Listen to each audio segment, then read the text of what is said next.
Hello lovelies, here we are again for our monthly free English class.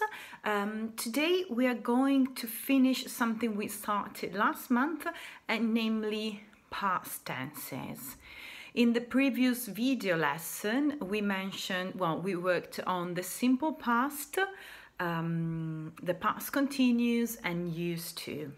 Today what we are going to take a closer look at is the past perfect and the past perfect continuous.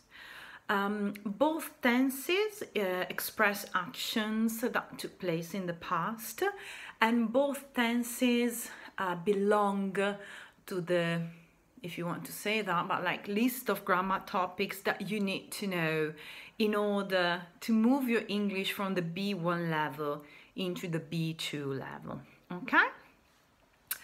So only two tenses today because they are especially sloppy for Italian native speakers. We do not have the past perfect continuous, for example, in Italian, which makes it more difficult to understand when to use it and when not to use it, okay?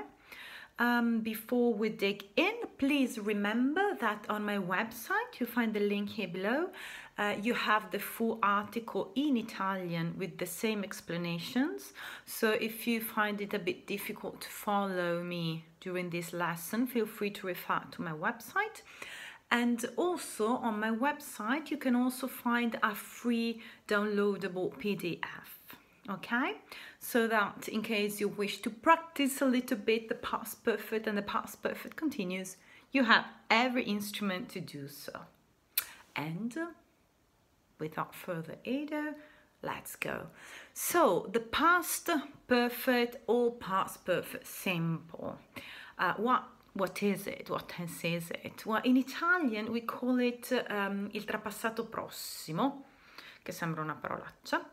Ma in realtà è quel tempo molto semplice, non so, avevo mangiato, avevo dormito, ero andato, col verbo essere all'imperfetto più il participio passato del secondo verbo. Ecco, in English, in Italian we tend to use as auxiliary verb both the verb to have and the verb to be. In English we do not have this struggle, okay? In both, you only, not in both cases, but like you only use the verb to have in the past tense, okay? So you build this tense by using the verb to have, only the verb to have in the past form, so had, plus the past participle of the second verb. So had doesn't change. I had, you had, she had, they had, we had, and so on, never changes. The past participle, however, you need to remember and to think whether the second verb is regular or irregular.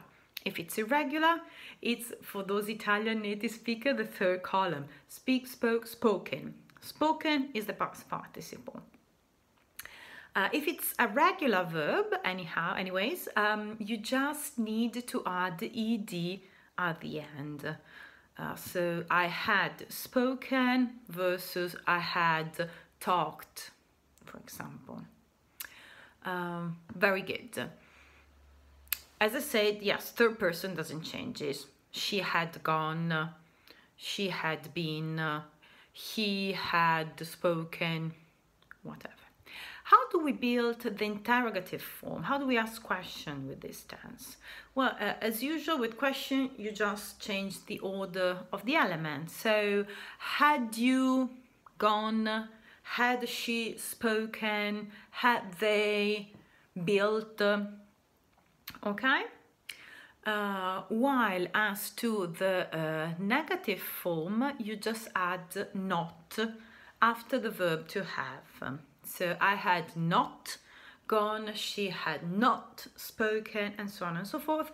Of course, please remember that you can have the contracted form, right? So she hadn't spoken, and not she had not spoken, she hadn't spoken, they hadn't built, I don't know. I always say that, but in case this is the first video you watch where I explain, normally contracted forms are more informal. Okay, if you want to sound formal, maybe in a professional email, you just write the full part. So she had not gone. Now, when do you use this tense? This tense, it's not, statistically, it doesn't appear so much in the English language, okay? Like the same as in Italian. You don't use it so often if you think about it. Normally, you use it when you're telling a story which is in the past, and you need to give a sequence of events, and some events happen before other events.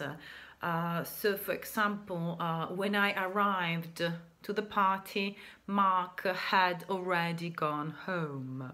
Okay, so Mark went home before I got to the party.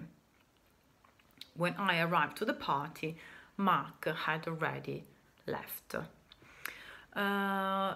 The other situation when you need to use this tense is with the third conditional.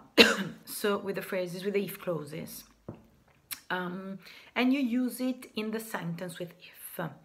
If I had gone to the party before, or if I had arrived to the party before, I would have met Mark. Okay? Again, as I mentioned before, we will take a closer look at if clauses, but as of now, please remember that this construction at a certain point will reappear magically. Good. And then we have the present perfect continuous, which, as I said, it's it doesn't exist in Italian, so you may need to read a lot and to listen a lot in order to get used to this tense. So, how do I build a sentence with the past perfect continuous? Well, you use the verb have in the past, so had. Then you use the verb been, the past participle of the verb be, had been. And then you put the third verb in the ing, in the gerund form. Okay, so it would be something like she had been playing, they had been speaking, you had been growing.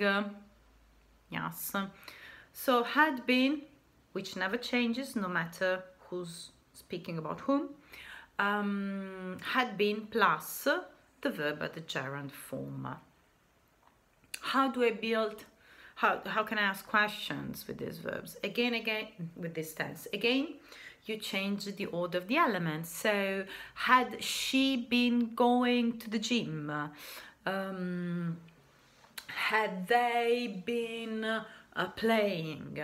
And so on and so forth. Now, negative form. Yes, I know it's a lot of content in a short time, but if you have questions at any time, just write me.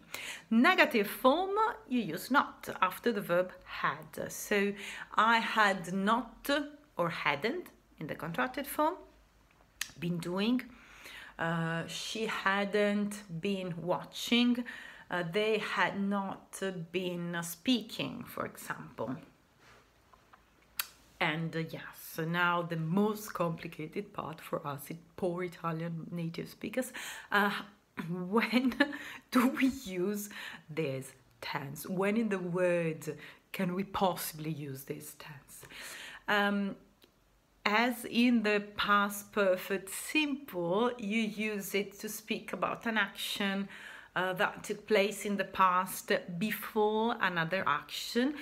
But here the highlight is on the process, okay?